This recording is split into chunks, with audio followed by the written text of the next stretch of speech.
পরে আমরা কিনতে গেছি তেল। তেল কিনতে যায় আরেকটা কাহিনী, কি বলবো আপনাদের। পরে আমারে বলতেছে তুই একটা ফাসকা। আসসালামু আলাইকুম, আলহামদুলিল্লাহ, আশা করি সবাই ভালো আছেন। আপনারা জানেন আমরা একটা উদ্যোগ নিয়েছি 1 মাস ব্যাপী ইফতার বিতরণের জন্য। আজকে আমরা চাইতেছি এইটার বাজার করতে। অর্ডার মধ্যে সবাই আছি, দেখতেই পারতেছেন। সামনে আমাদের আছে সাবিত কাকা, সাবিত কাকার সাথে উপর পাশে আছে আমার ভাই সাগর, অত্যন্ত পরিচিত একটা মুখ আমার সাগর ভাই। আমরা যে অটোর মধ্যে কতগুলো লোক আমাদের দিক না তাকায়, অটোতে একটা মেয়ে আছে ওদিক তাকায় আছে, জেনকে আমরা ধরছি এমনি আমাদের দিক তাকায় একটা মুস্কি হাসি দিয়ে দিল।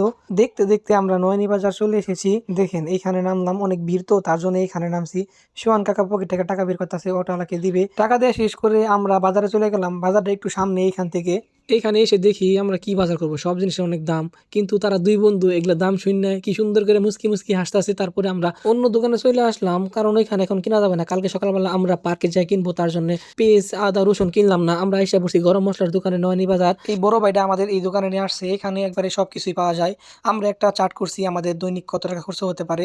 ওইখানে দেখে দেখে বলতেছে, আর ওই কাকাটা লেখতেছে যে আমাদের এই জিনিসগুলো লাগবে প্রত্যেক দিন, আপনারা দামটা কমায় রাখবেন। ওই আঙ্কেলও বললো যে ঠিক আছে, আপনাদের কাছে সব থেকে দাম কম রাখবো। আর সে অনেক দাম কম রাখছে আমাদের কাছে, অনেক ভালো লাগছে আমাদের কথাটা শুই না, সে অনেক দাম কমায় রাখছে। দোকানদার ভাইটা বলতেছে আপনারা খুব সুন্দর একটা উদ্যোগ নিয়েছেন, আমি একবারে কম লাভ করব আপনাদের কাছে, আপনারা আমার এখান থেকে মাল নিন, সমস্যা নেই। যদি মালের দাম বাড়ে তাও আমরা আপনাদের কাছে কমই রাখবো, আপনারা আইসেন।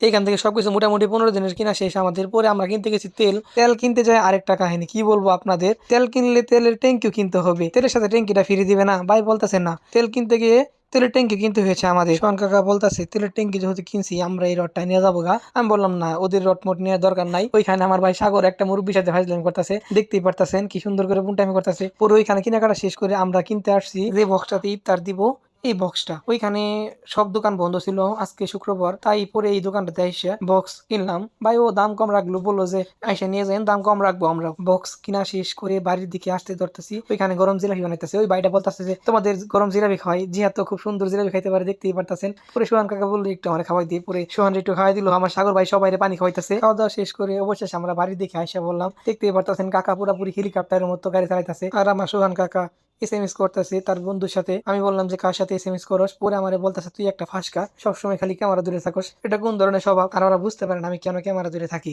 আমি চিন্তা করি এতগুলো জিনিস আমি কেন ধরবো, তারা ধরে ধরে নামা, আমি খালি ক্যামেরা দূরে থাকি। আর চাচার সাথে আসার সময় একটু ফাইজলামি করছিলাম যে কাকা লাসপাড়া করে যাবেন, আমরা ভাড়া বাড়াই দেবো। চাচা তো বই পাই বলতেছে না আমি যাবো না। পরে চাচার কাছে হালকা করে মাফ চেয়ে নিলাম। আমাদের ভিডিও এই পর্যন্তই। আসসালামু আলাইকুম, সবাই ভালো থাকবেন।